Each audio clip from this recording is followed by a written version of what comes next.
19절에서 25절까지 말씀 우리 같이 함께 읽겠습니다. 그러므로 형제들아 우리가 예수의 피를 힘입어 성소에 들어갈 담력을 얻었나니 그 길은 우리를 위하여 휘장 가운데로 열어놓으신 새로운 살 길이요 휘장은 곧 그의 육체니라. 또 하나님의 집 다스리는 큰 제사장이 계심에 우리가 마음의 뿌림을 받아 악한 양심으로부터 벗어나고 몸은 맑은 물로 씻음을 받았으니 참 마음과 온전한 믿음으로 하나님께 나아가자. 또 약속하신 이는 미쁘시니 우리가 믿는 도리의 소망을 움직이지 말며 굳게 잡고 서로 돌아보아 사랑과 선행을 격려하며 모이기를 피하는 어떤 사람들의 습관과 같이 하지 말고 오직 권하여 그날이 가까움을 볼수록 더욱 그리하자. 아멘. 사진을 한 장이고 두 장, 석 장인데 한번 보겠습니다. 사진 안 나옵니까? 예. 왼쪽에 있는 사진은 1990년 3월 3일 날 강원도 양구군에 있는 그 근처에서 발견된 제4 땅굴입니다. 꽤 오래됐죠. 1990년 3월 3일이었습니다. 이 제4 땅굴은 비무장지대 안에 있는 발견된 것이고 군사 붕괴 수도로부터 약 한 1.2km밖에 떨어지지 않는 그런 곳에 있는 발견된 그런 땅굴입니다. 지금은 오른쪽에 있는 그림은 지금은 이게 전동 기차를 타고 안에 들어가서 이렇게 관광을 할 수 있다 그럽니다. 저는 아직 못 해봤는데 그건 있다 그럽니다.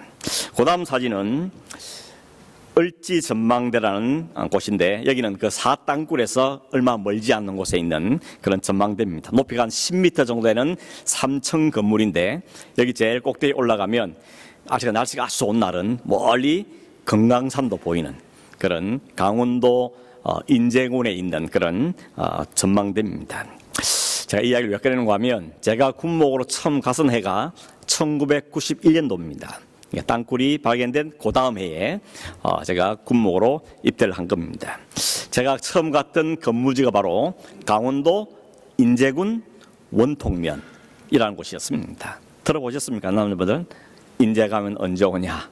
원통에서 못 살겠네. 뭐 이런 말이 있을 만큼 굉장히 산골짜기였습니다. 지금은 도로가 워낙 잘 닦여서 그렇지 않겠지만 제가 그때 군에 갈 때만 해도 버스를 타고 가는데 얼마나 길이 꼬불꼬불한지 중간에 막 비포장도 나오고 비도 부슬부슬 내리고 내가 이런 곳에 어떻게 가는가 이런 서글픈 마음이 들었던 기억이 지금도 납니다. 그 부대가 12사단이라고 을지부대라 부르는데 거기 있는 그 지역 근처에 있는 게 을지 전망대고 또 제4 땅굴이었습니다. 이 제4 땅굴은 소속은 옆에 있는 양구에 있는 부대 소속이지만 그곳을 가려면 저희 부대가 지키고 있는 검문소를 통과해야 그곳을 갈 수 있었습니다. 검문소를 통과해서 땅굴도 가고 전망대도 가는 거죠. 당시 땅굴과 을지 전망대를 보기 위해서 방문한 분들이 꽤 많았습니다. 지금은 1998년도부터 이게 여행 자유가 돼서 누구든지 입장료만 내면 이제 자유롭게 자기 차로 이렇게 관광을 갈 수 있지만 이 당시에는 땅굴이 발견된 지 1년밖에 안 되기 때문에 아무나 들어갈 수 없습니다. 그래서 거기를 가려면 반드시 사전에 신청서를 내고 신청서를 내면 그 사람들을 신원을 확인을 하고 그런 다음에 가서 안보 교육을 받고 그리고 마음대로 못 가고 군인 그 집차가 앞에 딱 서서 그 뭐 칸보이라 그럽니까? 있어 에스코트를 하고 뒤에 그 구경 관광하는 사람들이 버스를 타고 가는 그런 식으로 거기에 들어갈 수 있었습니다. 제가 그곳에 있는 동안에 우리 양쪽 부모님도 오셨고 또 제가 속해 있었던 그 노예 목사님들도 우리 군목 있을 때 한번 가보자 이래가지고 이 차량 하나 관광버스를 대절해가지고 올라와셔서 같이 안내해서 또 간 분도 있습니다. 근데 그 검문소를 딱 지날 때 일치정지하죠. 그러면 그 헌병들이 딱 올라와서 한번 쫙 훑어보고 이렇게 내려갑니다.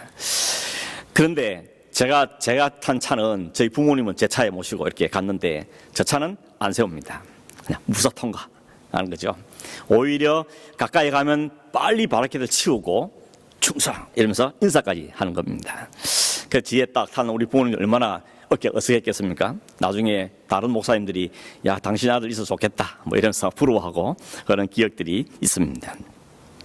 왜 이런 무사 통과했겠습니까? 저는 그 부대의 소속이지 않습니까? 그 부대의 군목이었던 겁니다. 그러니 이미 제 차가 딱 그 부대의 검문소에 딱 등록이 돼 있고 뭐 남바도 벌써 다 찍혀 있습니다. 그리고 얘네들이 벌써 다 외웁니다. 웬만한 간부들 차량은 번호를 다 외워가지고 세우지도 않습니다. 지나가면 그냥 인사만 딱 하고 가는 거죠. 아 무슨 색깔 무슨 남바 아 저 목사님이구나 그러면서 무사 통과하는 것입니다. 그때가 좋았던 것 같습니다. 요즘에는 간 데마다 붙잡아가지고 내 붙잡히는데 그때는 기분 좋게 통과를 했던 기억이 납니다. 오늘 이 말씀 드린 이유는 뭔가 하면 오늘 매일 성경 본문이 오늘 성경 본문을 잡은 이 10장 19절부터 25절에 있는 내용입니다. 원래 여러분 히브리서는 크게 두 개를 나누는데 1장 1절부터 10장 18절까지가 앞부분이고 19절부터 끝까지가 두 번째 부분입니다.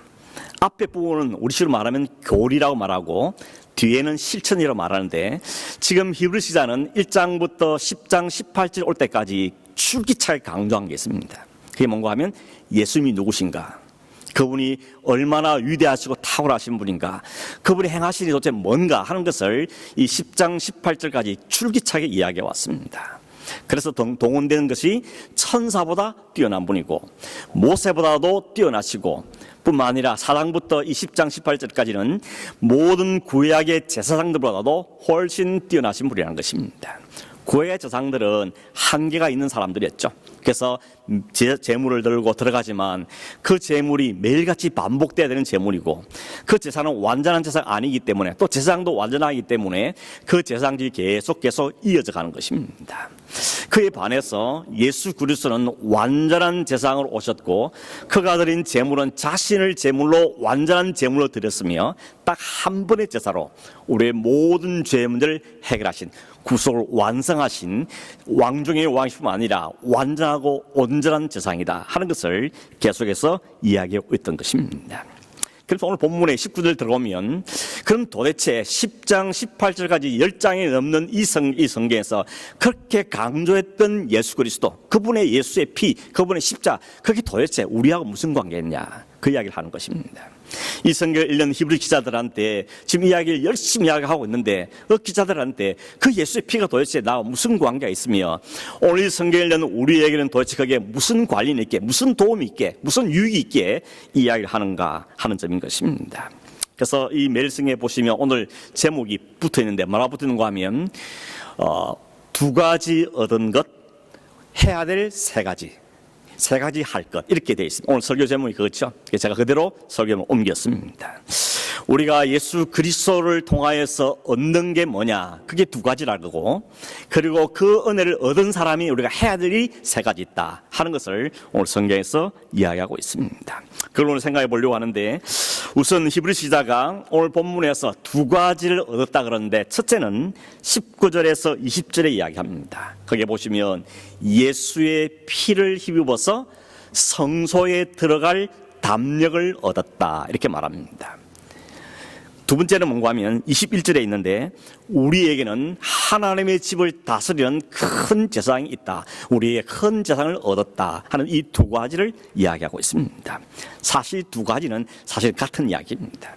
먼저 19절을 다시 한번 보시면 그러므로 형제들아 우리가 예수의 피를 힘입어 성소에 들어갈 담력을 얻었다라고 말합니다. 이 성소에 들어갈 담력을 얻었다 말을 조금 더 쉽게 이해해 보기 위해서 다른 번역 성경을 제가 좀 소개를 하면 현대인의 성경에 보면 이렇게 말합니다. 형제 여러분, 그러므로 우리는 예수님의 피로 떳떳하게 성소에 들어갈 수 있게 되었습니다.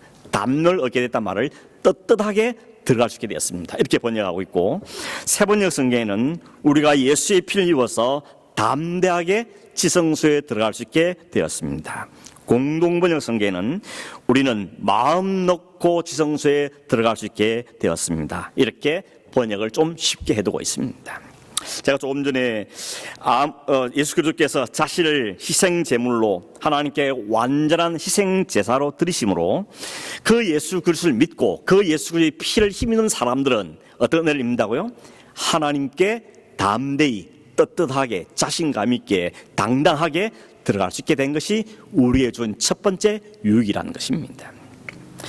제가 아무런 방해도 받지 않고 아무 때나 떳떳하게 당당하게 그 검문소를 휙 지나갈 수 있었던 것처럼 성경은 누구든지 이 예수 그리스도, 설명된 예수 그리스도를 믿고 그 예수 그리스도의 피의 공로를 입은 사람들은 누구든지 하나님 앞으로 담대하게 당당하게 떳떳하게 나갈 수 있게 되었다고 이야기하고 있는 것입니다.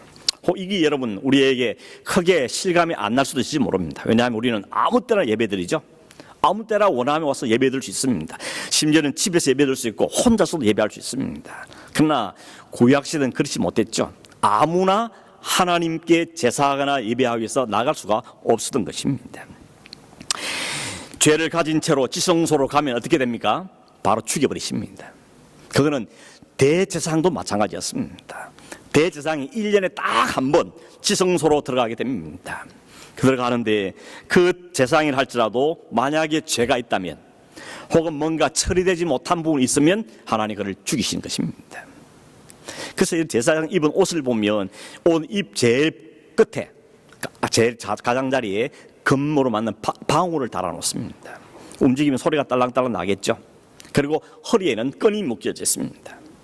그 제사장이 성전 안에 들어가서 여러 가지 옮길 때마다 이동할 때마다 소리가 나는데 10분 지나도 20분 지나도 30분 지났는데 아무 소리가 안 납니다. 어떻게 된 겁니까? 죽은 겁니다. 하나님 죽이신 거죠.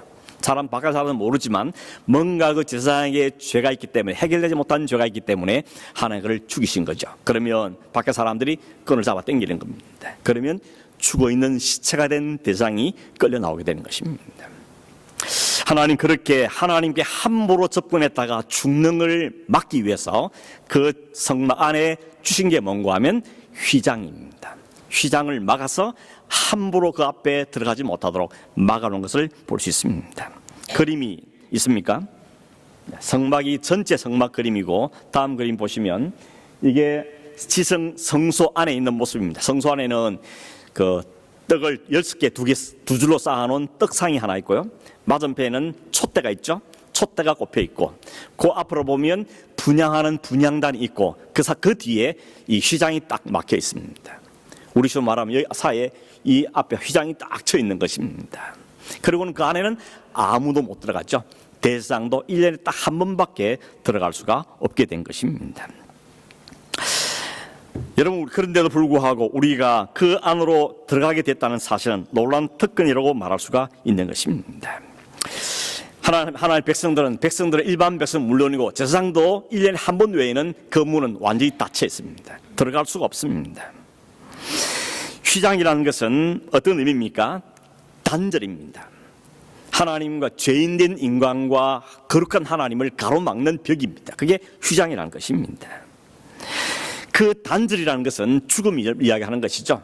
그 안에 들어가면 바로 죽는 것입니다. 그런데 놀랍게도 이 휘장이 위로부터 아래로 쫙 찢어지는 일이 벌어진 것입니다. 그게 언제였습니까?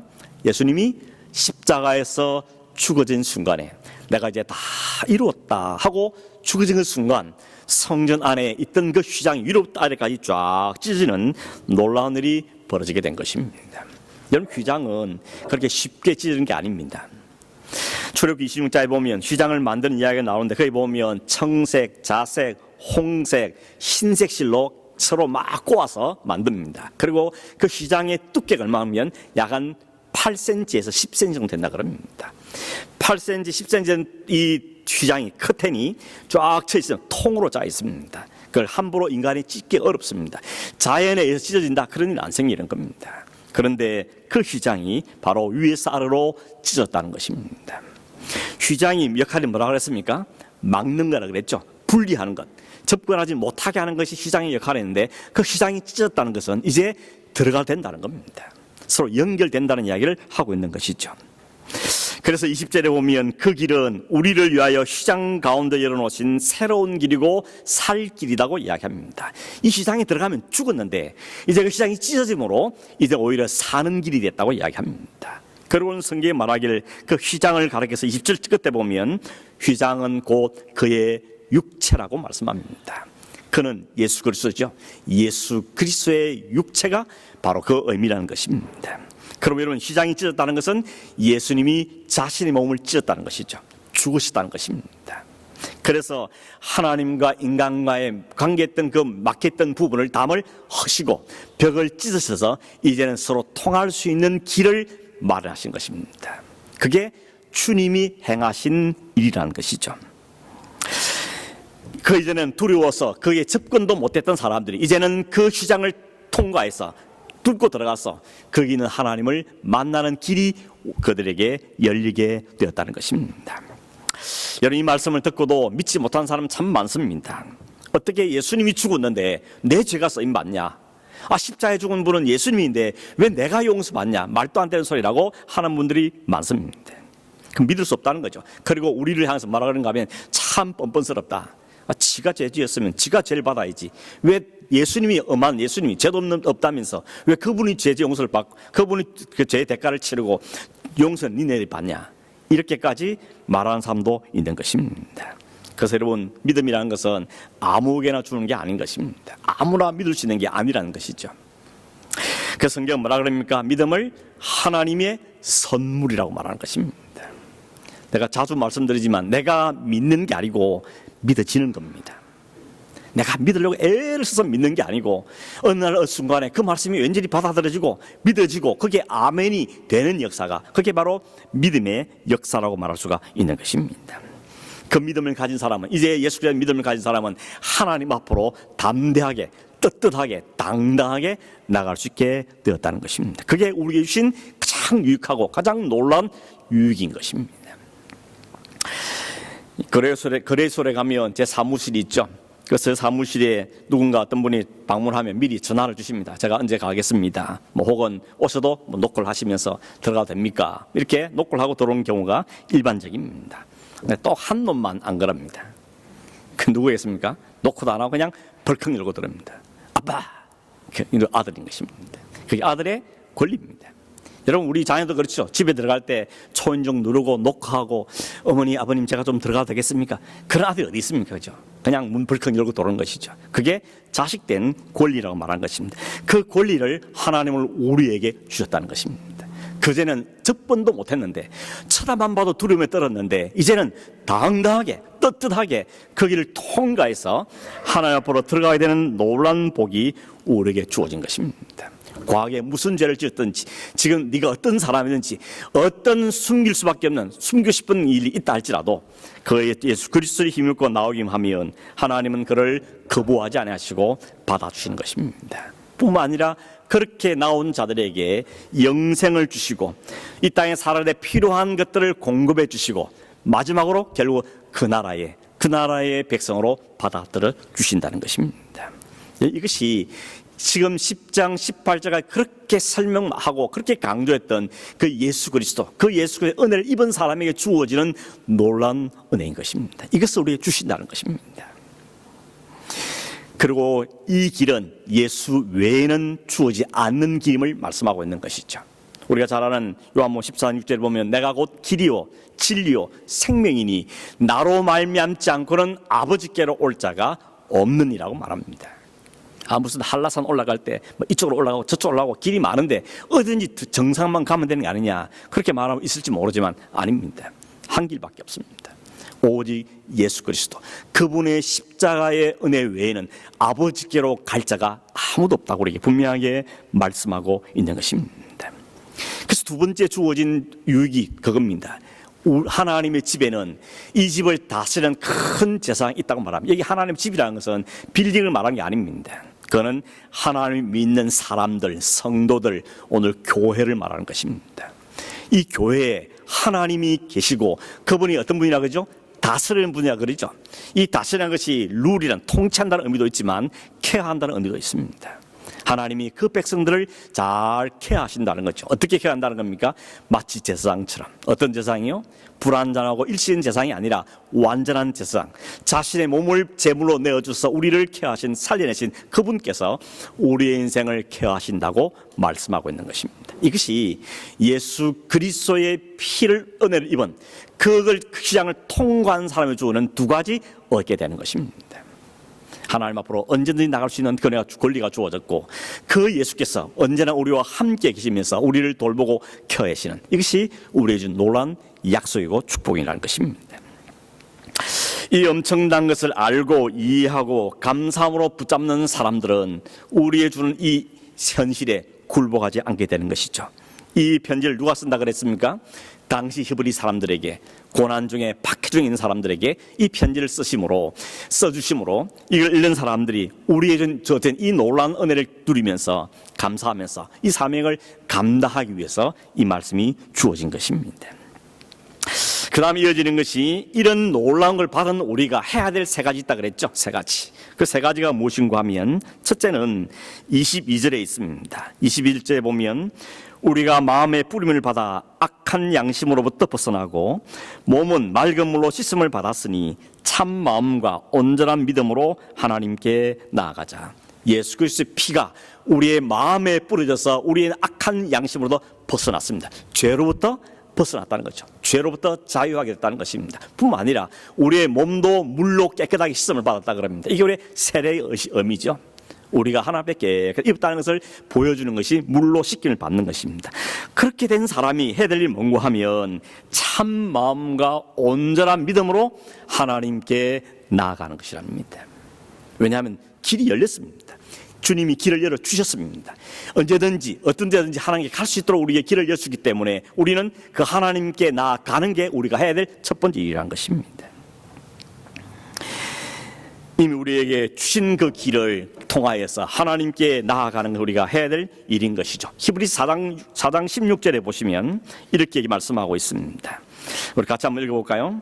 그러므로 우리는 긍휼하심을 받고 때를 따라 돕는 은혜를 얻기 위하여 은혜의 보좌 앞에 담대히 나아갈 것이니라. 우리말이 좀 어려워서 밑에 영어를 써놨는데, 그 영어에 의하면 언제 하나님 앞에 나아간다 그럽니까?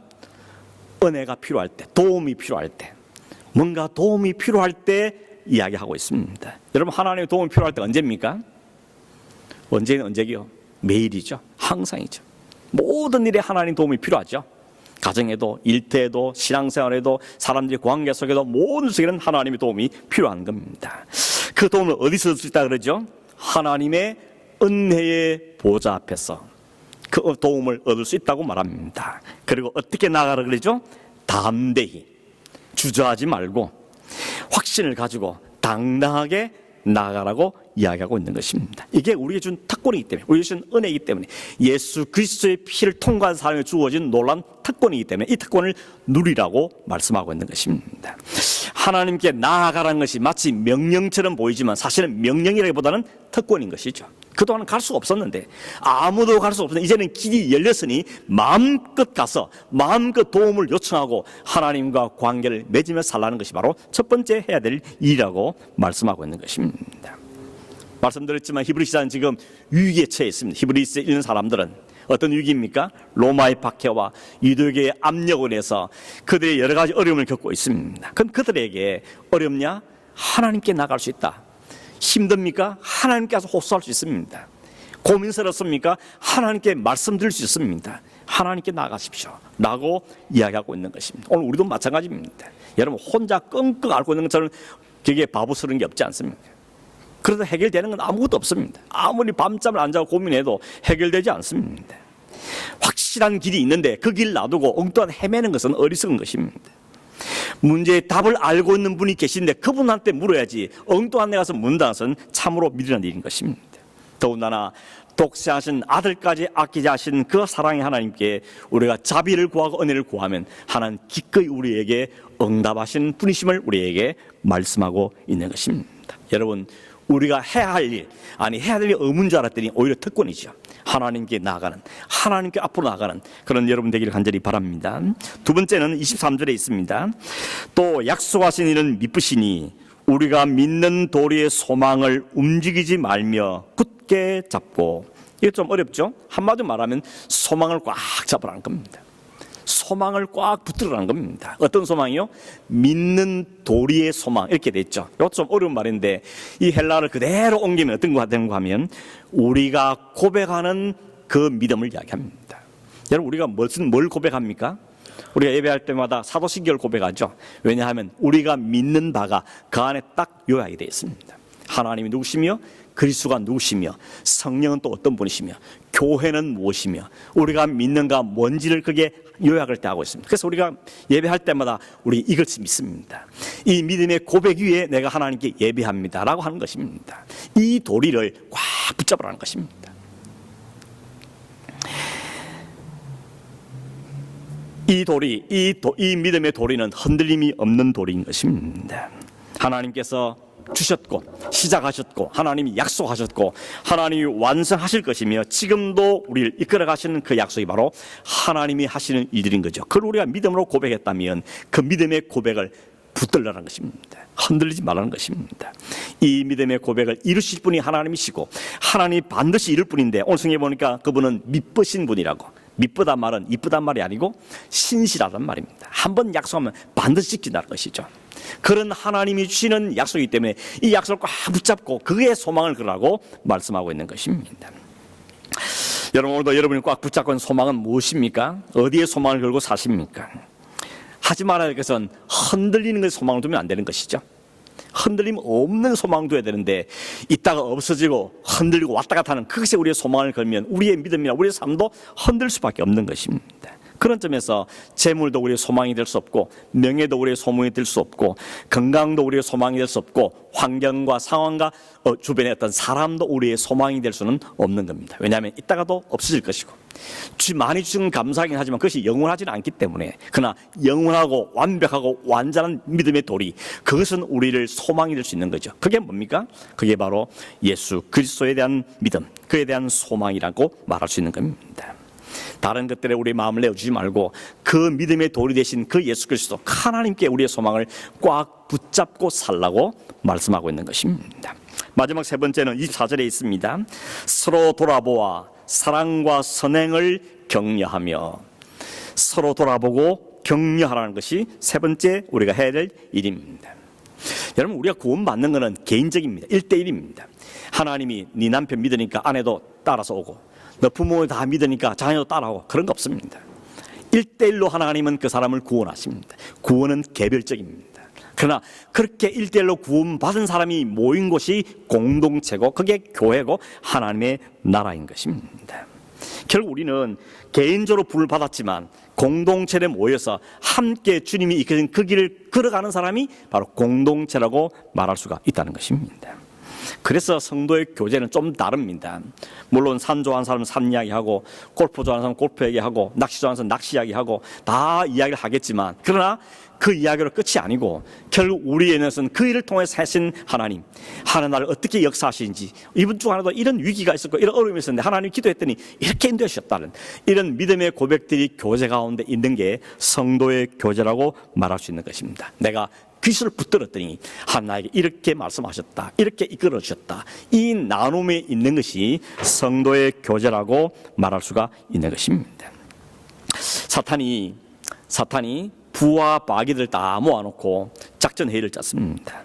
너희들이 경험에 의하면 뭘 갖고 공략하면 이 그리스도인들을 잡아뜨리는데 가장 효과적인 무기가 뭐라고 생각하느냐 이렇게 물었습니다. 그런데 한 마귀가 제가 해보니까 핍박을 세게 가하면 좋을 것 같다고 그렇게 이야기합니다. 그랬더니 옆에 한 사람이 한 사람이 아니고 한 마귀가 말하기를 그것도 괜찮긴 하지만 그런데 해보니까 핍박을 받으니까 이 그리스도인은 더 막 기도하고 막 더 하나님께 매어 달리고 막 금식하고 그러더라고.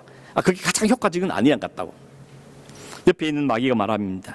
저는 세상에는 유혹이 참 효과적인 것 같습니다. 돈으로 유혹하고 물질로 유혹하고 명예로 유혹하고 남자 여자로 유혹하고 이렇게 유혹하면 막 끌려옵니다. 그때 옆에 있던 아이가 그것도 효과적이긴 하지만 근데 옆에 있는 사람들이 와 저 큰일 나구나 저러면 안 되는구나 막 정신을 바짝 차리고 믿음의 사람 막 하는 사람 생기더라. 이것도 가장 효과적인 아니라는 겁니다. 그럼 뭐냐 그 사람들에게 실패를 안겨주면 어떻겠냐 건강의 실패 사업의 실패 뭐 직장의 실패 공부의 실패 이런 실패를 막 안겨주면 믿음을 버리느냐 그런 사람도 있긴 하지만 그 실패를 통해서 오히려 자기를 반성하고 하나님의 도움을 구하면서 나오는 사람도 있더라는 겁니다. 그럼 도대체 뭐가 가장 강력한 무기냐 했더니 그 마귀들 중에 가장 노련한 마귀가 뭐 어떤 면에서 노라는지 모르겠지만 아주 경험이 많은 마귀가 말하기를 제가 보기에는 낙심을 그 마음속에 심어주는 겁니다. 그렇게 이야기했다는 것입니다. 그랬더니 그 주변에 있는 대부분의 이 마귀들이 고개를 끄덕거리면서 그런 것 같다고. 신앙생활 잘하고 있는 사람도 별 문제없는 가정에도 뭔가 낙심할 일을 한가 탁 집어 던지면 그것이 마음을 사로잡고 생각을 사로잡고 온통 고민이 빠져가지고 그 근심하고 염려하면서 믿음에 떠나는 일이 많다는 것입니다. 그렇게 열심히 하던 사람도 낙심이라는 것이 한 번 들어가니까 성장이 멈추고 시험에 빠지고 열정도 다 식어버리고 사명감을 벗어버리는 이런 일이 생기더라는 것입니다. 여러분, 사탄이 그리스도인을 공격하는 최고의 무기가, 가장 효과적인 무기가 이 낙심이라면 여기에 대항할 수 있는 가장 효과적인 대응책은 뭐겠습니까? 그게 바로 서로 돌아보고 격려하는 것이라는 겁니다. 왜냐하면 우리가 다 약한 사람들이기 때문에 서로에 대해서 돌아보며 서로를 격려하는 것이 이 일들을 감당하는 가장 효과적인 대응책이라고 말할 수 있는 것입니다. 잘하고 있는 분도 우리가 격려해야 되는 거죠. 참 잘하십니다. 너만 잘하냐? 이러지 말고 참 잘하십니다. 참 수고가 많았습니다. 어떤 분은 가정을 참 잘 돌본 분도 있고, 어떤 사업을 잘해서 하는 게 영광을 돌리는 사람도 있고, 어떤 사람은 교회 일을 진심으로 잘 하는 분도 있고, 아이를 잘 섬기고 학생을 잘 섬기고 어른을 잘 섬기고 잘하는 게 있을 때 참 잘하십니다. 참 귀하십니다. 이런 격려가 필요하다는 것입니다. 반대로 실패한 분을 볼 때도 격려한다는 것입니다. 그것밖에 못하냐? 그럴 줄 알았다. 이런 말 말고, 특별히 우리 자녀들에게 네가 커서 모델래? 그런 말 말고, 정말 실패는 하지만 또 기회가 있을 거다. 이런 격려가 필요하다는 것입니다. 오늘 25절에 보면 모이기를 피하는 어떤 사람들의 습관같이 하지 말고 이런 말이 나오죠. 모이기를 피하는 어떤 사람들이 있다는 겁니다. 왜 그런가 하면 와서 막 핍박하고 이런 게 의미가 아니고 지금 이 상황에서 우리가 모여야 되겠냐는 겁니다. 로마의 황제가 이 네로가 도미티아누스가 이렇게 기독교를 극심하게 핍박하는데 굳이 이렇게 모여서 예배 드려야 되겠냐? 각 집집마다 따라서 예배하면 안 되겠냐? 개인적으로 예배하면 되지 않겠냐? 굳이 이렇게 모여야 되겠냐? 이런 사람이 생겼다는 겁니다. 왜 그렇습니까? 모이다가 잡히면 순교를 당하고 죽을 것 같다니까 마음에 두려움이 생기고 굳이 이렇게 기독교를 고집해야 되겠냐? 이런 마음에 낙심이 생기더라는 것입니다. 그래서 좀 적당히 타협하면 어떻겠냐? 좀 물러서면 어떻겠냐? 잠시 소나기는 피해가라는데 좀 피해가면 어떻겠냐? 이런 마음들을 가지는데 그 마음에 잡고 있는 것이 바로 낙심이라는 것입니다. 여러분, 오늘 우리 시대도 이런 낙심의 마음들이 참 많습니다. 물질 때문에, 건강 때문에, 관계 때문에, 신앙 때문에, 여러 가지 때문에 낙심하고 있는 사람들이 많습니다. 그게 낙심으로 끝나지 않습니다. 그게 반드시 믿음에 영향을 주죠. 신앙에 영향을 줍니다. 그것 때문에 신앙이 어려워지고 관계도 어려울 뿐만 아니라 믿음에 떨어진 일들이 생기게 된다는 것입니다. 그래서 오늘 성경은 우리에게 세 번째로 강조하는 것이 서로를 잘 돌아보고 서로를 격려하라고 말씀합니다. 여러분, 격려가 필요 없는 사람은 없습니다. 그리고 내가 나를 격려할 끄덕지가 없다. 그런 사람도 없다는 겁니다. 오늘 성경에 서로란 말입니다. 서로, 이치하다. 서로랍니다. 나도 너도 우리 모두가 각각 필요한 돌봄이 필요하고 격려가 필요하다는 것을 이야기하고 있는 것입니다. 미국에 간 한 소년이 너무 말썽을 많이 부려서 부모도 포기한 소년이 있었습니다. 다 저놈 그거 뭐 되겠냐, 저렇게 살아면 뭐겠냐, 다 손가락질 하는데 어느 날 그 마을에 한 할머니가 그 소년을 붙잡고는 그렇게 이야기하더랍니다. 어깨에 손을 딱 얹고는, 얘야, 너 성격이 참 쾌활하구나. 근데 너는 말하는 걸 참 좋아하는구나. 네가 나중에 설교자가 되면 사람들이 참 좋은 영향을 끼치지 않겠냐. 이런 이야기를 하더라는 것입니다. 태어나서 처음으로 받는 격려였습니다. 맨날 말썽쟁이고 뭐 욕하고 비난하고 그렇게만 들었는데 부모도 자기를 포기했는데 그 할머니 그 한마디가 마음에 새겨진 겁니다. 그 마음을 꼭 붙잡고 나도 썰 때가 있는가 이런 마음을 갖고 살았는데 이 소년이 자라서 결국은 신학 공부를 하고 유명한 복음 전도자가 되었답니다. 그 사람이 누군지 아십니까? 빌리 그레함이랍니다. 빌리 그레함 그러면 진짜 세계적인 복음 전도자였죠. 물론 이런 다른 하나님의 부르심이, 특별한 부르심이 하나님이 세운 거겠지만 오늘 여기 강조하셨던 것은 그 사람을 살리는 것이 격려의 말이구나 하는 것도 우리가 도전을 받게 되는 것입니다. 오늘 우리는 어떻습니까? 격려의 말이 많습니까? 아니면 비평의 말이 많습니까? 인정하고 높여주는 말이 많습니까? 아니면 까내리는 말이 많습니까? 남에게 험담하는 말이 많습니까? 그 사람 보이지 않는 데서 칭찬하는 일이 많습니까? 누구 따질 것 없이 오늘 우리 자신들 돌아보면서 이것이 예수 그리스도로부터 온갖 비난과 죽음의 말을 들어야 될 우리가 받은 사람들이라면 오늘 우리에도 서로를 향해서 돌아보고 격려하는 말이 필요한, 우리가 그렇게 해야 될 일이구나 하는 것을 깨닫게 되는 것입니다. 말씀드리면 마지막 25절 마지막 부분에 보면 이렇게 끝나죠. 오직 권하여 그날이 가까움을 볼수록 더욱 그리하자 그럽니다. 그날이 가까움, 나 무슨 이야기입니까? 지금 이 히브리 시대에 의하면 핍박이 심해지고 고통이 심해지고 이런 게 심해질 때 그때 우리가 포기하고 낙심하는 게 아니고 그날이 가까울수록 더욱더 사랑과 선행으로 서로 격려하고 주님을 소망을 붙잡고 하나님께 나아가는 힘쓰자고 이야기하고 있는 것입니다. 여러분, 많은 사람이 오늘을 향해서 참 말세가 됐나 보다 이런 말들 참 많이 하죠. 전쟁이 끊이지 않고 기근도 있고 홍수가 막 나고 코로나가 터지고 또 제2, 제3의 또 병들이 나고 이러니까 이게 진짜 말세가 된 게 아닌가 이렇게 말하는 분들이 많습니다. 그렇다면 우리가 할 일은 뭐라 합니까? 그날이 가까움을 아는 사람일수록, 깨닫는 사람일수록, 그런 생각에 들은 사람일수록 우리가 할 일은 우리를 향해서 기도하신 그 예수를 통해서 하나님께 나가는 것이며 우리의 주신 그 믿음에 흔들리는 그 소망을 꼭 붙잡는 것이고 함께 이 어려움의 길을 가고 있는 성도를, 가족을, 이웃을 서로 돌아보면서 격려하면서 이 길을 걸어가는 것이 우리가 해야 될 삶의 모습인 것을 오늘 우리에게 말씀하고 있는 것입니다. 여러분에게 가족을 왜 주신 것 같습니까?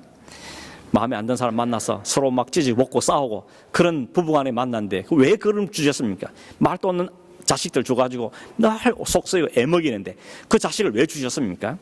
그것이 하나님 나라의 모형이기 때문에 그렇습니다. 부부관계를 통해서 하나님과 우리의 관계를 배우고 부모와 자식을 통해서 하나님과 아버지와 우리의 관계를 배우고 그 자식을 통해서 하나님 마음을 배우고 그래서 이 가정을 통해서 하나님 나라를 배우고 알고 경험하라고 주신 것이 가정인 겁니다. 그게 순이고 그게 교회인 것입니다.